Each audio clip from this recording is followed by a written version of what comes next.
வெளிப்புற தோற்றம் அல்ல, தேவன் குணத்தை தான் பார்க்கிறாரு. நம்ம வெளி தோற்றத்தை கர்த்தர் பார்ப்பது கிடையாது. அதனால நல்ல குணத்துல நாம வளரணும். நம்முடைய தேவன் பூரண சற்குணராய் இருக்கிறார். அதனால நீங்களும் எப்படி இருக்கணும், நானும் எப்படி இருக்கணும், நல்ல குணத்துல நம்முடைய அப்பாவை போல நிரம்பி வாழ வேண்டும்.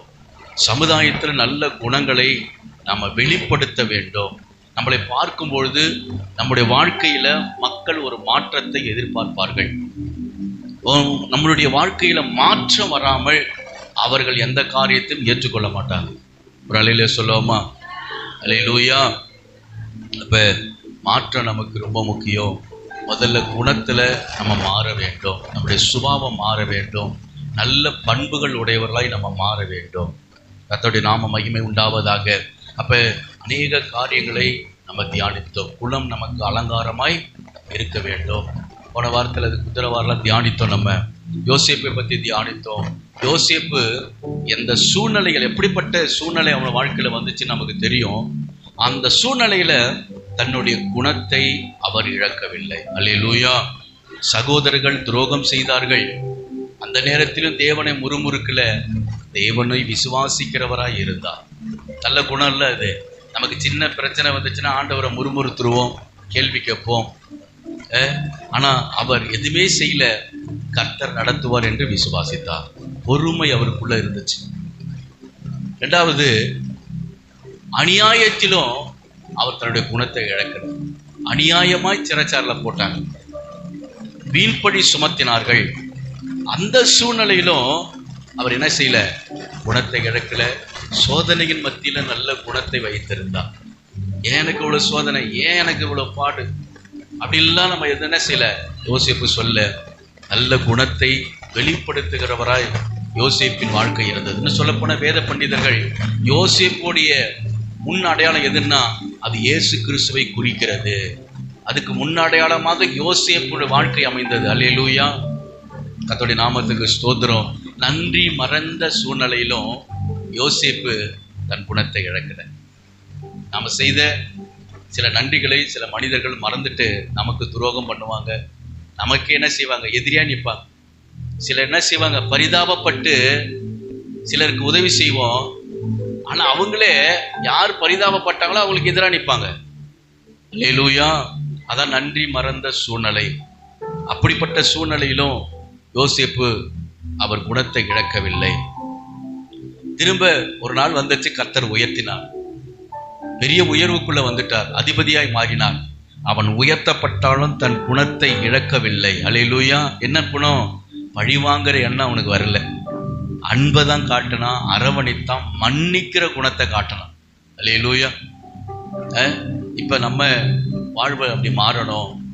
இப்ப நல்ல குணம் ஆசீர்வாதத்தை யோசேப்பு கொண்டு வந்தது. அவர் உயர்த்தப்பட்டார். கர்த்தருடைய நாமத்துக்கு மகிமை உண்டாவதாக.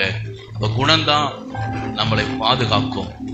தேவனுடைய பாதுகாப்பை கொண்டு வருவது நல்ல குணம் தான். அல்லேலூயா. குணம் உங்களை உயர்த்தும். குணம் நம்மை ஆசீர்வாதத்துக்குள்ள நடத்தும். நல்ல பண்புகளும் குணங்களும் நமக்குள்ள மாறாமல் தேவ ஆசீர்வாதம் நமக்குள்ள வராது. அப்ப கர்த்தர் விட வேண்டிய சொல்லுகிற காரியத்தை விடணும். அது பாவமா இருக்கலாம், சுபாவமா இருக்கலாம், குணமா இருக்கலாம். அதை விட்டாதான் நமக்கு சில ஆசீர்வாதங்கள் வரும். இல்லைன்னா அது தடையா. சில ஆசீர்வாதங்கள் இதுவரைக்கும் தடையாவே இருக்கும். காரணம், நமக்குள்ள ஏதோ தேவன் விரும்பாத ஒரு காரியம் நமக்குள்ள இருக்கு. அதை முதல்ல எடுத்து போடு. தடைப்பட்ட காரியத்தை கர்த்தர் ஆசீர்வாதமாய் மாற்றுவார். அல்லேலூயா. நிறைய காரியங்கள் சொன்ன. அழகு உங்களை அறிமுகப்படுத்தும், ஆனா குணம்தான் உங்களை மறக்க முடியாததாக மாற்றும். நல்ல குணம் உள்ளவர்களை யாருமே மறக்க மாட்டாங்க. நல்லா அன்பா பேசுறோம்னு வச்சுக்கல, நம்ம அவங்கள ஆனவரைத்து நல்லா அன்பா பேசி அன்பு காட்டுறோம்னா யாருமே அவர்களை மறக்க மாட்டாங்க. சிடு சிடு இருந்தா என்ன செய்வாங்க, மறந்துடும். ஐயோ அவங்கள பேசவே கூடாதுப்பா. அப்ப நல்ல குணத்தை நம்ம அலங்கரிக்க வேண்டும். சரி, இன்றைக்குள்ள செய்திக்குள்ள நம்ம போவோம். இன்றைக்கு குணமே அலங்காரமா இருக்கிறது அப்படின்னா, அந்த குணம் அப்படி இருந்துச்சுன்னா மாறிட்டீங்கன்னா, நற்குணம் நமக்கு ஆசீர்வாதத்தை கொண்டு வருகிறது. என்னது? குணம் நமக்கு ரொம்ப முக்கியம். சமாதானமா அதுவும் ஒரு ஆசீர்வாதம் தான். ஆறுதலா அது ஒரு ஆசீர்வாதம்.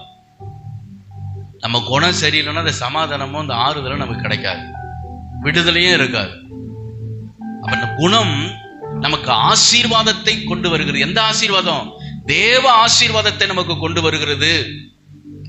ஒரு மனிதன் சில காலம் திறமையால உயர்த்தப்படலாம், நல்ல திறமை இருக்கும், உயர்ந்திருக்கலாம். ஆனா அவர்களுக்குள்ள குணம் நல்லா இல்லைன்னா அந்த உயரத்திலிருந்து கீழே தள்ளப்படுவார்கள். அல்லேலூயா. நல்ல குணம் இருந்துச்சுன்னா எந்த இடத்துல உயர்ந்தாங்களோ அந்த இடத்துல நிலைத்து நிற்பார்கள். நம்ம வேலையா இருக்கலாம், தொழிலா இருக்கலாம், பழகிற மனிதரா இருக்கலாம், எந்த உயர்வுக்கு நீ போனாலும் நல்ல குணம் இல்லைன்னா கீழே தள்ளப்படுவாய். நல்ல குணம் நமக்குள்ள இருந்துச்சுன்னா அந்த உயர்வுல நீடித்து நிற்க செய்வார்கள். உலகமே அப்படி இருக்கும்பொழுது தேவனுடைய பார்வையில நல்ல குணத்தை நம்ம வெளிப்படுத்தும் போது கர்த்தர் நம்மளை உயர்த்துகிறவராய் இருக்கிறார். அல்லேலூயா. வேதாகமத்துல தேவன் பயன்படுத்தின பெரும்பாலானோர் முதலில் குணத்தில் வளர்ந்தார்கள், பின்னர் தான் கர்த்தர் ஆசீர்வாதத்தோட கொண்டு வந்தார். முதல்ல குணத்துல வளர்ந்தார்கள், குணம் மாற்றப்பட்டது, அதுக்கப்புறம் தான் கர்த்தர் ஆசீர்வாதத்துக்குள்ள கொண்டு வருகிறார். அதுக்கு உதாரணமா ஒரு காரியத்தை சொல்றேன். யாக்கோபு தன் மாமா வீட்டுக்கு போயிட்டு 2 மடங்கு இரு பரிவாரம் என்பது ஏற்கனவே சொன்னேன். பரிவாரம் என்றால் ஒரு ராஜாவுடைய சொத்து. ஒரு ராஜாவுக்கு எவ்வளவு சொத்து இருக்கும்? அப்ப 2 பரிவாரம், 2 ராஜாக்கள் சொத்து அவங்க அப்படியே வரான், சம்பாதிச்சு ஆண்டவர் ஆசீர்வாதம் வர்றார். இப்ப வந்த பிறகு அதையெல்லாம் ஒண்ணுமில்லாமல் போக போகுது. ஏன்னா ஏசா எதிர்கொண்டு வரான். இவன் பிள்ளைகள் இவனுக்கு உண்டான எல்லாவற்றையும் சங்கரித்து அத்தனையும் அவன் கொண்டுட்டு போயிடுவான். ஒண்ணுமே இல்லை. இப்ப அவன் ஜெபம் பண்றான், யாக்கோபு, ஆண்டவரே காப்பாத்துங்க ஆண்டவரே, இவ்வளவு ஆஸ்தி இருந்து என்ன பிரயோஜனம்? எல்லாம் அழிய போகுது. ஏசா வருகிறான், எங்க அண்ணன் வருகிறான், ஆளோட வருகிறான், போர் வீரர்களோடு வருகிறான், எல்லாத்தையும் நான் அழிச்சிருவான், என்னை மன்னிங்க ஆண்டவர், எனக்கு உதவி செய்யுங்க அப்படின்னு கதறும் போது கர்த்தர் யாக்கோபுடைய கேட்கிறாரு, உன் பெயர் என்னன்னு கேட்கிறாரு. என்னது? உன் பெயர் என்ன அப்படின்னு கேட்கிறாரு. ஏன் ஆண்டவருக்கு யாக்கோபுடைய பெயர் தெரியாதா? தெரியுமா தெரியாதா? பெயர் வச்சு அழைத்தது அவர் தான். பிறப்பதற்கு முன்பாகவே பெயரை அறிஞ்சிருக்காரு, முன்குறிச்சு வச்சுட்டாரு. பெயர் என்னன்னு கேட்கிறார். இதே போல ஒரு ஆளு யாக்கோபை பார்த்து உன் பெயர் என்ன அப்படின்னு கேட்கும்போது இவன் சொன்னான், யாக்கோபுன்னு என்று சொல்றதுக்கு பிறகு என் பெயர் ஏசான்னு சொன்னான். அங்க மாத்தி சொன்னான். அங்க என்னது? ஏமாற்று குணம் இருந்துச்சு, திருட்டுத்தனம் இருந்துச்சு. இப்ப ஆண்டவர் கேட்கிற உன் பேர் என்னப்பா? என் பேர் யாக்கோபு ஆண்டவர். இப்ப உண்மையை ஒத்துக்கிறான், நான் ஏமாத்துக்காரன் தான், நான் யாக்கோபு. அங்குதான் மாற்றம் வருகிறது, குணம் மாறுகிறது, அவன் தவறு உணர்கிறான். அல்லேலூயா. அப்ப ஆண்டவர் அவனுக்கு குணத்தை மாற்றின பிறகுதான் இனி நீ இஸ்ரவேல் என்று அழைக்கப்படுவாய். எப்ப நீ உணர்ந்து மாற்றினியோ இனி இஸ்ரவேல் என்று அழைக்கப்படுவா. உன்னிலிருந்து கோத்திரங்கள் பிரிக்கப்பட்டு உன்னிலிருந்து ராஜாக்கள் எழுப்புவார்கள். அல்லேலூயா. மாற்றம், குணம் மாறாமல் தேவனுடைய பொறுப்போ தேவனுடைய ஆசீர்வாதமோ நமக்குள்ள வர ரொம்ப கடினம். உலகத்தின் ஆசீர்வாதத்தை நீ சம்பாதிச்சுக்கலாம், ஆனா தேவ ஆசீர்வாதம் அதுல வேதனை இருக்காது. அந்த ஆசீர்வாதத்தை, வேதனை இல்லாத ஆசீர்வாதத்தை நம்ம பெறணும்னா நம்முடைய குணம் மாற்றப்பட்டிருக்க வேண்டும். அல்லேலூயா. அப்ப நல்ல குணம்தான் தேவ ஆசீர்வாதத்தை நமக்குள்ள கொண்டு வருகிறது. சில குணத்தை பத்தி, சில நபரை பத்தி நான் ஒரு 4 பேரை பத்தி சொல்லி முடிக்க விரும்புகிறேன். முதலாவது ஆபிரகாமை பற்றி நம்ம தியானிக்கிறோம். ஆபிரகாம் எப்படிப்பட்ட குணமுடையவராய் இருந்தார்? அதனால தேவன் அவரை விசுவாசிகளின் தகப்பனாய் ஆபிரகாமை மாற்றினார். அவர்களிலிருந்து ஒரு பரிசுத்த சந்ததியை கர்த்தர் பிரித்தெடுத்தார். இயேசு கிறிஸ்து, ஆண்டவராகிய இயேசு கிறிஸ்து இந்த பூமிக்கு முதல் செய்தது மன்னிப்பை கொடுத்தார். அவருடைய ரத்தத்தின் மூலமா என்னது? மன்னிக்கப்பட்டதுங்க. அந்த மன்னிப்பை பெற்ற நாம மன்னிக்கிற குணத்துல நம்ம வளரணும். அதுதான் முதல் ஆசீர்வாதம். மன்னிக்காம இருக்கிறது என்ன தெரியுமா? எப்ப வாய்ப்பு கிடைக்கும் பார்த்து அவங்கள நம்ம பழித்திக்கிறது தான் மன்னிக்காம இருக்கிறது. அல்லேலூயா. அவங்க நமக்கு துரோகம் செஞ்சாலும் நம்ம உதவி தேவைப்படுறது செஞ்சுட்டு வந்துடணும். அதுதான் மன்னிச்சதுக்கு அர்த்தம். கர்த்தருடைய நாமத்துக்கு ஸ்தோத்திரம். ஆபிரகாம் அந்த குணம், கீழ்ப்படுகிற குணமும் மன்னிக்கிற குணமும் அவனுக்குள்ள இருந்தது. ஆபிரகாம், தேவன் சொல்றாரு, நான் காண்பிக்கிற தேசத்துக்கு நீ போன பொழுது அவன் கீழ்ப்படிந்து சென்றான். அல்லேலூயா. அவனோடு அவனுடைய அண்ணன் மகன் லோத்து வருகிறான். அவனையும் கர்த்தர் ஆசீர்வதிக்கிறார்.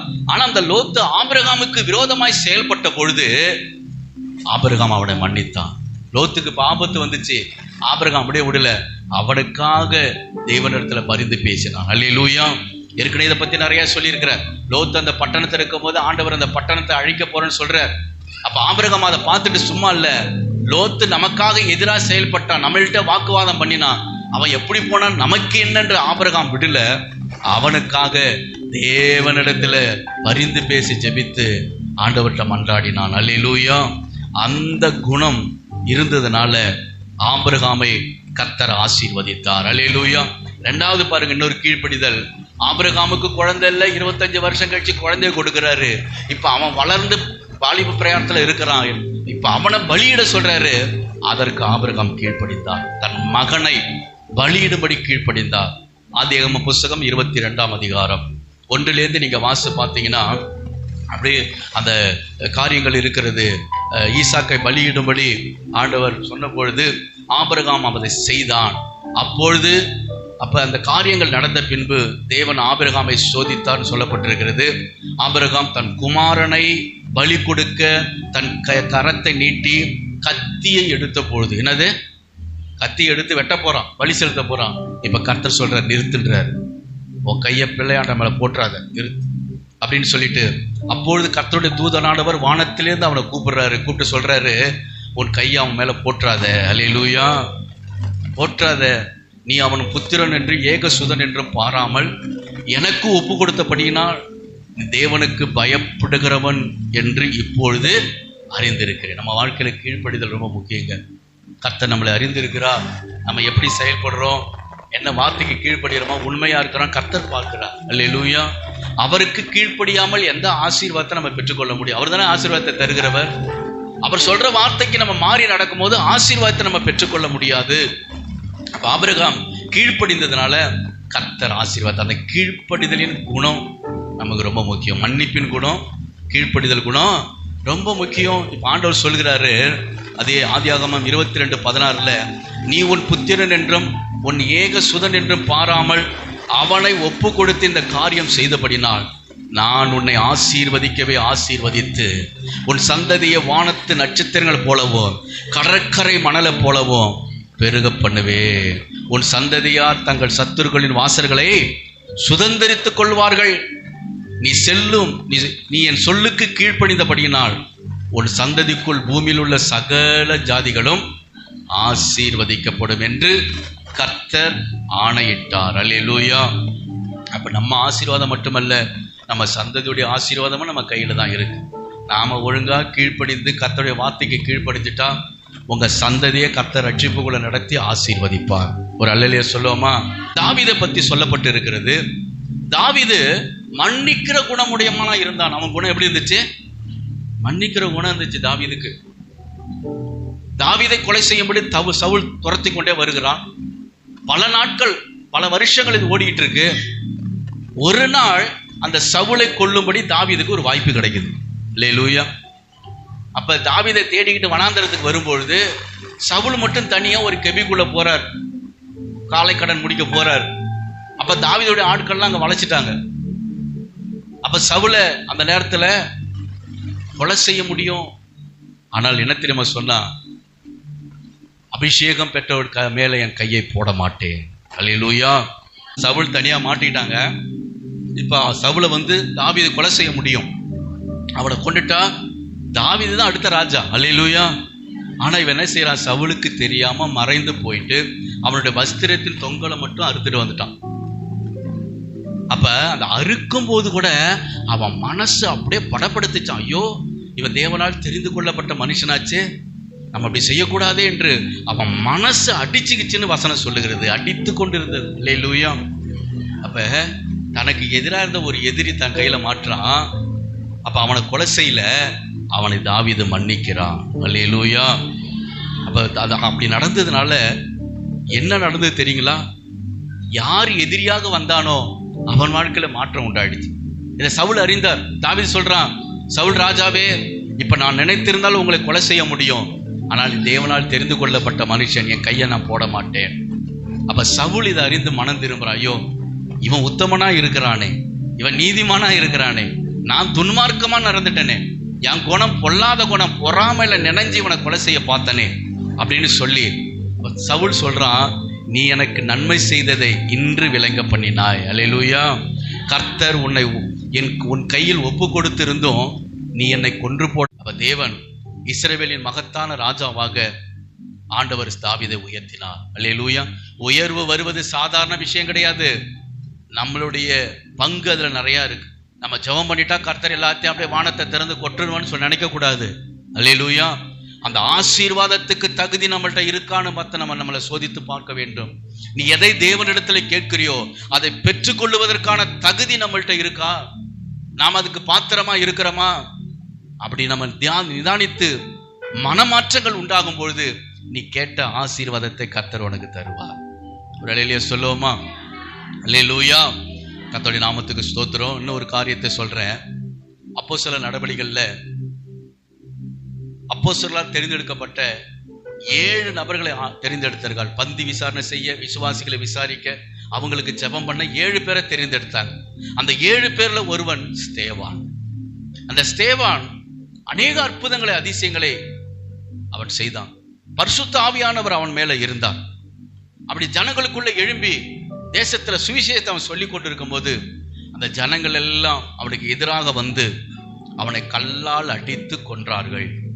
அப்போஸ்தலர் நடவடிக்கைகள் 7ஆம் அதிகாரத்துல இந்த சம்பவம் இருக்கு. அவனை கல்லால் அடித்து 7லேருந்து 58வது வசனத்திலேருந்து இங்க வாசி பார்த்தீங்கன்னா ஜனங்கள் எல்லாம் ஸ்தேவானை கல்லால் அடித்தார்கள். இஸ்ரவேல் தேசத்துல கல்லால் அடித்து கொள்ளுவது தேவனுடைய சட்டம். அது அல்லேலூயா. மோசேவின் சட்டம் அது. அப்ப இவனை தேவனுக்கு விரோதமாக யாரும் இயேசு என்கிற ஒரு தெய்வத்தை பத்தி பேசுறான். நம்ம தெய்வம் யெகோவா தெய்வம், கர்த்தர் தான் நம்ம தெய்வம், இவன் இயேசு தான் தெய்வன்றான். இது தேவ தூஷன் சொல்லி கல்லால் அடிக்கிறான் அவங்கள. அப்ப அடிக்கும் பொழுது அவன் செய்கிறான். அப்போஸ்தலர் 7ஆம் அதிகாரம் 60வது வசனம், அவன் முழங்கால் படியிட்டு, ஆண்டவரே இவர்கள் மேல் இந்த பாவத்தை சுமத்தாத இரும் என்று மிகுந்த சத்தமிட்டு சொன்னான். இப்படி சொல்லி நித்திரை அடைந்தான். அல்லேலூயா. தன்னை கல்லால் அடித்தவர்களை மன்னித்து இந்த பாவம் அவங்க மேல சுமரக்கூடாது என்று அவன் ஜெபம் பண்ணினான். அல்லேலூயா. சத்தமா சொல்லுங்க. ஆமா, நம்மள 2 கேள்வி கேட்டுட்டா அவங்கள மன்னிக்கல, அவங்களுக்கு உடனே தண்டனை வரணும், உடனே நீங்க ஏதாவது செய்யுங்க ஆண்டவரே. நம்ம குணம் எப்படி இருக்கு? கல்லால் அடிச்சவர்களை அவன் சொல்றான், இவங்களை மன்னிச்சிருங்க, அது மட்டும் இல்லை என் பாவம் அவங்க மேல சுமந்துடாது, இந்த கொலைப்பழி அவங்க மேல வேணாம் அப்படின்னு சொல்றான். அல்லேலூயா. அப்ப நாம இதெல்லாம் சிந்தித்து மனம் திரும்ப வேண்டும். நம்மளை யாரும் எதுவும் சொல்லக்கூடாது. சொல்லிட்டா போச்சு, உடனே சாபம் விடுறோம், உடனே ஏதாவது சொல்றோம், உடனே கர்த்தர் ஏதாவது செய்வார்னு சொல்றோம். அல்லேலூயா. அப்ப நம்ம குணம்தான் அலங்கரிக்கப்பட வேண்டும். அதனாலதான் ஸ்தேவானை இன்று வரை நம்ம பேசி கொண்டு இருக்கிறோம். குணம் வெளிப்பட்டுச்சு, மன்னிக்கிற குணம் அவனுக்குள்ள இருந்துச்சு, கிறிஸ்துவின் சாயலை அவன் வெளிப்படுத்தினான். ஒரு அல்லேலூயா சொல்லுவோமா? குணமே உங்களுக்கு அலங்காரமாய் இருக்க கடவுது. 4வது ஒரு காரியத்தை சொல்றேன். ஆண்டவராகிய இயேசுவை பத்தி சொல்றேன். அவர் தான் நமக்கு எல்லாவற்றுக்கும் முன்மாதிரி. அவரை தான் நம்ம பின்பற்றி நடக்கணும். எந்த மனுஷனும் கிடையாது. அல்லேலூயா. எந்த பெரிய தலைவர்களோ அல்லது பெரிய பிரபலமானவர்களை பின்பற்றக்கூடாது. நமக்கு ஆண்டவராகிய இயேசு ஆண்டவர், அவரை தான் நம்ம பின்பற்றணும். இன்னைக்கு உலகத்தில் அநேக வாலிப பிள்ளைகள், பெரியவர்கள் யாரோ பின்பற்றி போறாங்க, எந்தெந்த தலைவர்களோ பின்பற்றுறாங்க, தப்பு இல்லை. ஆனா ஆவிக்குரிய வாழ்க்கை, நீதி, நியாய, நேர்மையில ஆண்டவராகிய இயேசுவை தான் நம்ம பின்பற்றணும். அல்லேலூயா. சில கொள்கைக்காக சிலர் பின்பற்றலாம், ஆனா நீதிக்காக, நியாயத்துக்காக, மனசாட்சியோடு செயல்பட ஆண்டவராகிய இயேசு கிறிஸ்துவை நம்ம பின்பற்ற வேண்டும். அப்ப நம்முடைய தேவன் எப்படிப்பட்டவர்? தன்னை அடித்து துன்புறுத்துறவர்களை, அடித்து காயப்படுத்துறவர்களை மன்னித்தார். அதான வேதம் சொல்கிறது. அவர்களை ஒரு முள்முடியை உண்டு பண்ணி சிரசின் மேல் வைத்து அவர் அடித்து பரியாசம் பண்ணினார்கள். கோலால் அடித்தார்கள், சிரசில் அடித்தார்கள், பரியாசம் பண்ணி அவருக்கு உடுத்தின மேலங்கிய சிவப்பான மேலங்கியை கழற்றி ஒரு சிவப்பான மேலங்கி அவருக்கு கொடுத்து அவரை சிலுவையிலே அடையும்படி இழுத்துட்டு போனாங்க. எருசலேம் வீதியெல்லாம் பிடிச்சி அடிச்சு இழுத்துக்கிட்டே போனாங்க. அல்லேலூயா. இப்ப சிலுவையிலே அடிச்சிட்டாங்க. இப்ப ஆண்டவர் சொல்றாரு, லூக்கா 23ஆம் அதிகாரம் 34வது வசனம், லூக்கா 23:34, பிதாவே இவர்களுக்கு மன்னியும். என்ன சொல்றாரு? பிதாவே தாங்கள் செய்கிறது இன்னதென்று அறியாத இருக்கிறார்களே. ஆண்டவர் மன்னித்தார் தங்களை துன்புறுத்தினவர்களை. அப்படின்னா என்ன அர்த்தம்? உங்க வாழ்க்கையில மன்னிங்க மற்றவர்களை, உங்களை துன்பத்துள்ள மன்னிங்க. அவர்கள் விதைத்த விதையை அவர்கள் அறுத்துக் கொள்வார்கள். அதனால அவங்க எவ்வளவு அக்கிரமம் செஞ்சாலும் அது நல்லதுன்னு சொல்லல. நீ எதுவும் திருப்பி செய்யாத, நீ அமைதியா தேவனிடத்தில் ஒப்புவே. அவர்கள் விதைத்ததை அவர்கள் அறுப்பார்கள். அவர்களுக்கு வர வேண்டிய பலன் அவருக்கு போய் கர்த்தர் நீதியை சரி கட்டுவார். நீ எதையும் நீதி சரி கட்டாத. நீ எதையும் இப்படி நடக்கணும் அப்படி நடக்கணும், இது அப்படி ஆயிடும் இப்படி ஆயிடும் எதுவும் சொல்லாத. அவர்களை நீ மன்னிச்சிரு, ஆண்டவரை நீங்க பார்த்துக் கொள்ளுங்க, அவ்வளவுதான். கர்த்தர் நீதியை சரி கட்டுவார். அல்லேலூயா. பிலிப்பியர் புஸ்தகம் 2:5 சொல்லுகிறது, கிறிஸ்து இயேசுவில் இருந்த சிந்தையே உங்களில் இருக்க கடவுள். அப்ப நம்ம குணம் எப்படி இருக்கணும்? ஏசப்பாவுடைய சிந்தையின் குணம் தான் நமக்கு இருக்கணும். அப்போதான் கர்த்தர் நம்மளை ஆசீர்வதித்து அவர் உயர்த்துகிற தேவனா இருக்கிறார். அப்ப ஏசப்பாவுடைய குணம் எப்படிப்பட்டது? அவர் அடிமையின் ரூபம் எடுத்தார். அல்லேலூயா. தம்மை தாமே வெறுமையாக்கினார். மனுஷ ரூபமாய் காணப்பட்டும் மரண பரிந்தியமோ, சிலுவையின் மரண பரிந்தியமோ தேவனுக்கு கீழ்ப்படிந்த ஒரு குணமுள்ளவராய் இருந்தார். தன்னைத்தானே தாழ்த்துகிற குணமுள்ளவராய் இருந்தார். அதனால் தேவன் எல்லாவற்றுக்கும் மேலாக அவரை உயர்த்தி எல்லா முழங்கால்களும் முடங்கும்படியாக மேலான நாமத்தை, இயேசு என்கிற நாமத்தை கர்த்தர் அவருக்கு கொடுத்தார். நம்ம காலையில ஒரு பாட்டை பாடணும். உன் கொம்பை உயர்த்துவா, உன் தலையை உயர்த்துவா. ஏசப்பாவுடைய தலை உயர்த்தப்பட்டது. காரணம், அவருக்குள்ள மன்னிப்பும் கீழ்ப்படிதல் என்கிற குணம் இருந்துச்சு. உன் தலை உயர்த்தப்படணுமா? நீ வெக்கப்பட்ட இடத்துல உன் தலையை நிமிர பண்ணணுமா? ஆண்டோட வார்த்தைக்கு கீழ்ப்படிஞ்சிரு, மன்னிப்பை கொடுத்துரு. அல்லேலூயா. ஏசப்பாக்குள்ள அவர் தன்னை தாழ்த்தினார், கீழ்ப்படிந்தார், உண்மையாய் இருந்தார். அதனால வந்த பலன் என்னன்னா, ஏசப்பா நாமம் உயர்த்தப்பட்டது. அல்லேலூயா. தாழ்மை உயர்வுக்கு வழி. அப்ப நல்ல குணத்துல நாம நிரம்பி வாழ வேண்டும். குணம்தான் நமக்கு அலங்காரமா இருக்கணும். உலக மனிதர்களைப் போல நம்ம எதையும் பதிலுக்கு பதிலோ பழி வாங்குதலோ அப்படி செய்யக்கூடாது.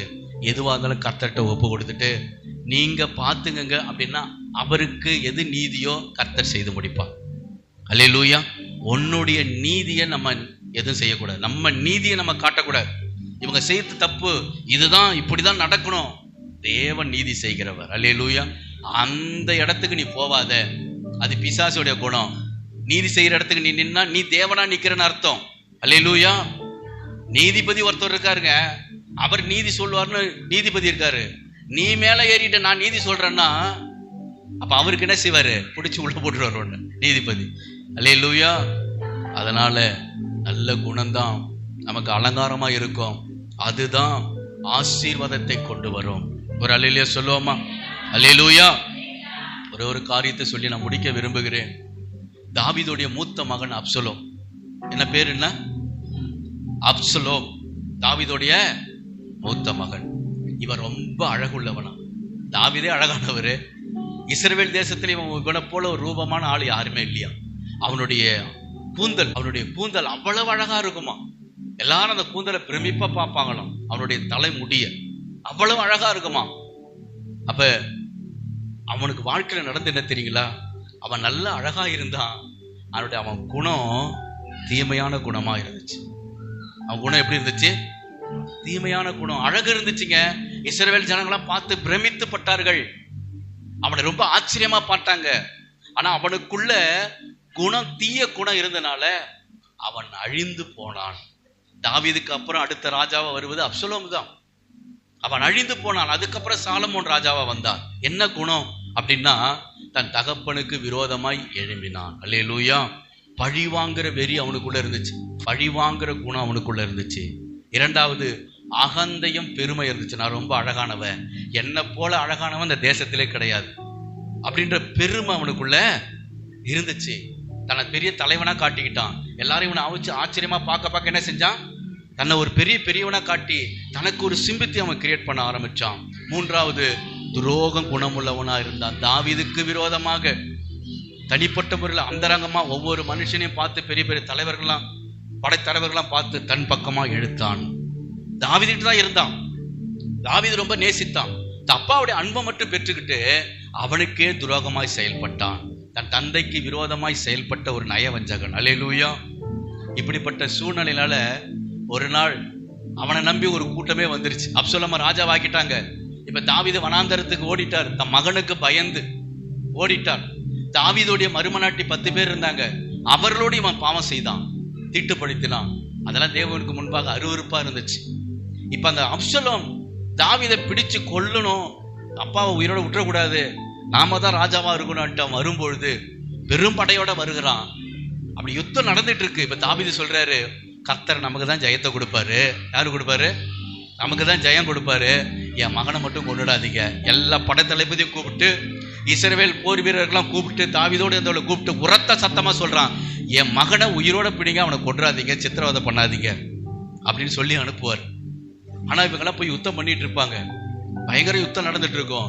இந்த அப்சலோம் அந்த கோவேர் கழுத மேல அப்படியே வந்து யுத்தம் பண்ணிட்டு ஒரு காட்டு வழியா வரும்பொழுது அவனுடைய தலைமுடி கூந்தல், அதுதானே பெருசா அழகா பேசிட்டு இருந்தாங்க, அது ஒரு கருவாளி மரத்துல சிக்கிக்கும். குதிரை மட்டும் ஓடிடும், கருவாளி மரத்துல அப்படியே தொங்கிட்டு இருக்கிறான். கத்தி எடுத்து அந்த கூந்தலை வெட்டலாம். ஆனா பாருங்க, இவன் அதை தானே பெருமையா பேசிட்டு இருக்கிறான். எப்படியாச்சும் அந்த கூந்தலை எடுத்துன்னு ட்ரை பண்ணிட்டே இருக்கிறான். அதுக்குள்ள தாவீதுடைய படை தளபதி வந்து 3 ஈட்டி எடுத்து அவன் இருதயத்துல குத்தி அவனை சாவடிப்பான். சுத்தி இருக்கிற 10 போர் சேவலாம் அவனை அடித்து சித்திரவதை பண்ணி சாகடிச்சு குழியில போட்டு மூடிட்டு போயிடுவானுங்க. அல்லேலூயா. தீய குணம், அவன் அழிக்கப்பட்டான். தாவீது அன்பை பெற்றவன், இஸ்ரவேல்ல நல்ல மதிப்பு பெற்றவன், ரொம்ப அழகானவன், நல்ல தோற்றம் உடையவன். அவனையும் அநேகர் நம்பினாங்க. அவனுக்குள்ள இருந்த அந்த தீய குணம் அவனை அழித்து போட்டது. அல்லேலூயா. அப்ப ஆண்டோட பிள்ளைங்க நாம எப்படி இருக்கோம்னா, அவருடைய குணத்துல நிரம்புவது கர்த்தர் நம்மளை பாதுகாக்கிறார், கர்த்தர் நம்மளை ஆசீர்வதிக்கிறார். அப்ப நம்மிடம் இருக்க வேண்டிய குணம் உண்மை இருக்கணும், தாழ்மை இருக்கணும், பொறுமை இருக்கணும், அன்பு மன்னிப்பு நம்ம காட்டணும், இரக்கத்தை காட்டணும், பரிசுத்த வாழ்க்கை, கீழ்ப்படிதல். இதெல்லாம் உன்னை சுற்றி உள்ள உங்க பக்கத்து வீட்டுக்காரங்களே உங்கள்ட்ட பார்ப்பாங்க, கேட்பாங்க. அல்லேலூயா. அங்க உனக்கு மதிப்பு மரியாதையுமே இருக்காது. நீ ஆண்டோட பிள்ளைன்னு சொல்லிக்க முடியாது. இதை காட்டினா அவங்க உன்னை மேல ஒரு மதிப்பை கொடுப்பார்கள். உன்னை பார்க்கிற விதமே வித்தியாசமா இருக்கும், பயபக்தியோடு பார்ப்பாங்க. அல்லேலூயா. அப்ப குணம் நமக்கு அலங்காரமா இருக்க வேண்டும். ஒரு கிறிஸ்தவனின் உண்மையான ஆபரணங்கள் தங்கம் அல்ல, வெள்ளி அல்ல, விலை உயர்ந்த ஆடைகள் அல்ல, அன்பு, தாழ்மை, பொறுமை, மன்னிப்பு, பரிசுத்தம், இதுதாங்க அவனுக்கு அலங்காரம். அல்லேலூயா சொல்லுவோமா? அப்ப நல்ல குணத்தோடு இருந்தா கர்த்தருடைய ஆசீர்வாதம் நமக்கு வந்து சேரும். குணம்தான் தேவ ஆசீர்வாதத்தை நமக்கு கொடுக்கும். உங்கள் குணமே உங்களுக்கு சாட்சியா இருக்கிறது. நீங்கள் யார் என்று உங்க குணம் வெளிப்படுத்தும். உண்மைதானே? ஊருக்குள்ள போயிட்டு யாரை பத்தி, இந்த ஊரு கிடையாது, எந்த ஊருக்கு போனாலும் சரி, அந்த ஊர்ல ஒரு நபரை பற்றி கேட்டா அந்த அவங்க குணத்தை அவங்களை வெளிப்படுத்துவாங்க. அவனா, அங்கோலா, அதுவா, அங்க இருக்கும், இங்க இருக்கும், இப்படி பேசும், அவங்களே சொல்லிடுவாங்க. நாம் யார் என்று அடையாளப்படுத்துவது நம்முடைய குணம். அல்லேலூயா. அப்ப குணம்தான் நமக்கு அலங்காரமாக இருக்க வேண்டும். கர்த்தர் நம்மளை உயர்த்தி ஆசீர்வதி.